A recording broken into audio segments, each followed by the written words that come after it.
एक पहचान होती थी कि हर जो मजबूत शहर होता था या हर इम्पोर्टेंट शहर जो होता था उसके गिर्द एक वो फसील बनाते थे, एक किला बनाते थे, एक दीवार बनाते थे, उसके अंदर सारे लोग रहते थे, जो जैसा कि दाऊद का सिटी था।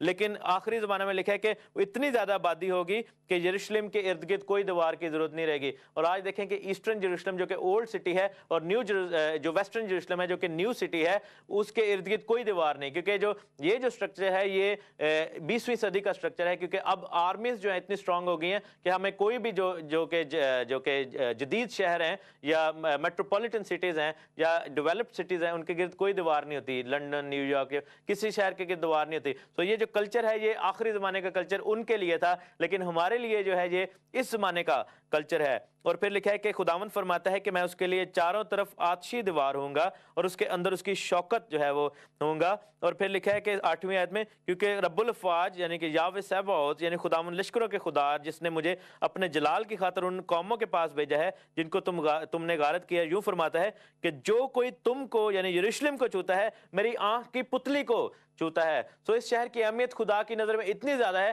कि जैसे मेरी आंख की पुतली को कोई छू रहा है, यानी कि उस खुदावन ने कहा कि अगर कोई तुम्हें टच करेगा तो यूं होगा जैसे कोई मेरी आंख के, और ये सबसे सेंसिटिव पार्ट होता है। सो खुदा की नजर में इस शहर की अहमियत जो है वो इतनी ज्यादा है। और लूका की इंजील में जैसा कि हमने पढ़ा कि लिखा है कि जब तुम यरूशलेम को फौजों से घिरे देखना, और आपके लिए भी साइन है कि बहुत जल्द ऐसा जो है वो हो रहा है, प्लान किए जा रहे हैं दुनिया में, यानी कि सारा कुछ आपके सामने हो रहा है। खबरें आप देखते हैं और हम देखते हैं कि 12वें बाब में ज़करिया में देखते हैं और उसकी सेकंड वर्स में चले जाएं, मैं यरूशलेम को इर्द गिर्द के सब लोगों के लिए, यानी कि जो इर्द गिर्द की नेशंस हैं, अरब नेशंस, लिखा है कि लड़खड़ाहट का प्याला बनाऊंगा। They will be stumbled because of Jerusalem, यानी कि वो उसके उपसन नहीं करेंगे, वो उसके लड़खड़ाहट का बायस होंगे। और आज के दौर में ये हो रहा है। और यरूशलेम के मुहासरा के वक्त यहूदा का भी यही हाल होगा। मैं उस रोज यरूशलेम को सब कौमों के लिए एक भारी पत्थर बना दूंगा, जो उसे उठाएंगे सब घायल होंगे और दुनिया की सब कौमें उसके मुकाबिल जमा होंगी।